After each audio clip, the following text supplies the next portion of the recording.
हम सब अपनी ज़िंदगी में एक गलती किसी न किसी स्टेज पे ज़रूर करते हैं और वो गलती ये होती है कि गुज़रे हुए वक्त के ऊपर, खर्च किए हुए पैसे के ऊपर या बढ़ते हुए जज्बात के ऊपर एक तो रोना धोना शुरू करते हैं और उसी को कोसते रहते हैं। दूसरा, उनकी बेस के ऊपर फ्यूचर के फैसले करते हैं। मिसाल के तौर पर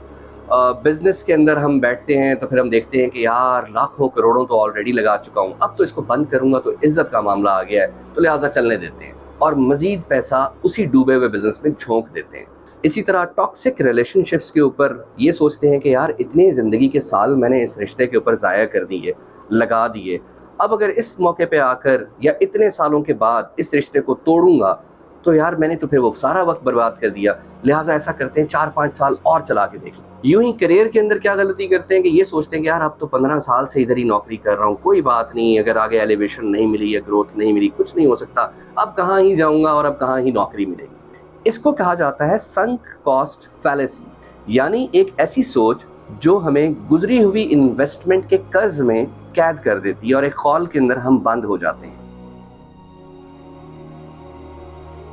संक कॉस्ट यानी डूबी हुई कॉस्ट और फैलेसी एक ऐसे रवैये को कहा जाता है साइकोलॉजी के अंदर, आसान लफ्जों में समझाने की कोशिश कर रहा हूँ, कि जिस पर इंसान अंधाधुंध यकीन करता है कि ये बिल्कुल ठीक है, जबकि दर हकीकत वो गलत होता है, वो फॉल्स होता है। तो this is sunk cost fallacy. Sunk cost fallacy का सबसे पहला कॉन्सेप्ट इकोनॉमिक्स में मिला है।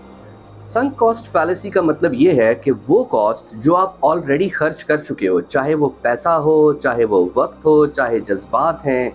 चाहे कुछ भी हो, और जो अब वापस भी नहीं आ सकता, उस पर मज़ीद इन्वेस्ट किए चले जाना। रैशनल थिंकिंग हमें ये कहती है कि ऐसी कोई भी कॉस्ट जो डूब चुकी है ऑलरेडी, उससे बाहर निकल जाना चाहिए, उस पूरे आप समझ लीजिए कि सिलसिले से बाहर निकल जाना चाहिए जिस पे हमने इस किस्म की कोई भी कॉस्ट कभी भी इन्वेस्ट की थी। ह्यूमंस ऐसा करते हैं और वो ऐसा सोचते हैं और ऐसा सोचते हुए ये गलती करते हैं कि पास्ट को जस्टिफाई करने के लिए, पास्ट के लॉसेस को जस्टिफाई करने के लिए मजीद लॉसेस उठाते चले जाते हैं। जैसा कि हमने जिक्र किया था कि संक कॉस्ट फैलेसी का पहला कॉन्सेप्ट इकोनॉमिक्स में हमें मिलता है, जिसमें Nobel prize winner economist Richard Thaler वो कहते हैं कि the mistake is not the loss itself, the mistake is to continue investing in a losing cause. यानी नुकसान बजाय खुद एक गलती नहीं होता, इंसान नुकसान उठाता ही रहता है, लेकिन नुकसान ये होता है कि किसी ऐसी चीज़ के अंदर गलती ये होती है कि किसी ऐसे प्रोजेक्ट में मज़ीद इन्वेस्ट किए चले जाना जो ऑलरेडी आपको लॉसेस दे चुका है।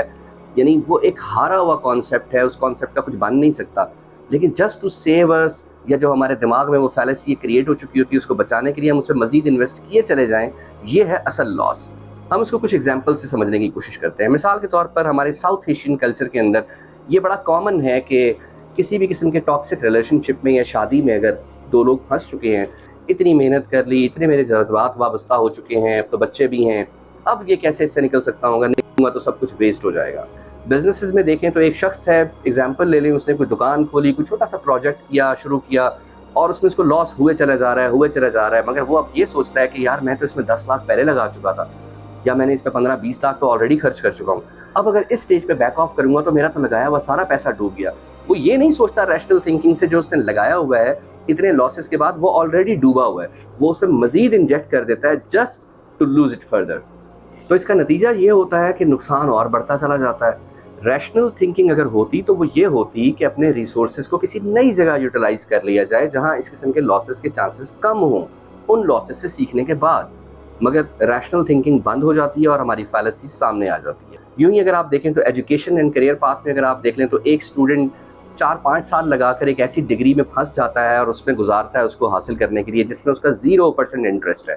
और उसके बाद वो कोई भी जॉब शुरू करता है उसी से रिलेटेड। तो अब क्या होता है कि अब 5 साल गुजर गए, 6 साल गुजर गए, जब अपनी 30s-40s में पहुंचता है तो उस वक्त वो ऐसी फील्ड में फंस चुका होता है जो ना उसका पैशन होती है, ना उसकी पसंद होती है, ना वो उसमें खुश होता है। अब ना खुशी है ना ग्रोथ है, मगर वो उसमें फंस चुका है और उससे निकल नहीं रहा, क्योंकि वो सोचेगा अब अगर करियर चेंज कर लिया तो लोग क्या कहेंगे, अब अगर करियर चेंज कर लिया तो मेरे तो एजुकेशनल बैकग्राउंड से मैच ही नहीं करेगा। तो वो एक पूरे गर्दाब में फंस चुका है। रोज़मर्रा ज़िंदगी में अगर आप देखें तो छोटी छोटी आपको दसियों ऐसी एग्जाम्पल्स मिल जाएंगी। मिसाल के तौर पर खाने की प्लेट को बिल्कुल ही साफ़ कर रहे हैं, चाहे पेट ख़राब हो जाए, अब खाया भी ना जाता हो कि कहीं जो बाकी रखा है वो ज़ाया ना हो जाए। इसी तरह और भी बहुत सारी एग्ज़ाम्पल्स हैं जो जहाँ पर हम छोटी-छोटी एग्ज़ाम्पल्स के साथ ये देखते हैं कि संक कॉस्ट फैलेसी हमारी ज़िंदगियों में किस कदर दख़ील है। और उसकी वजह बुनियादी तौर पर वही है जो हम अपनी मुख्तलिफ वीडियोज़ के अंदर अक्सर ज़िक्र करते रहते हैं कि हमारे यहाँ रैशनल थिंकिंग का बहुत शिद्दत से फुक़दान है।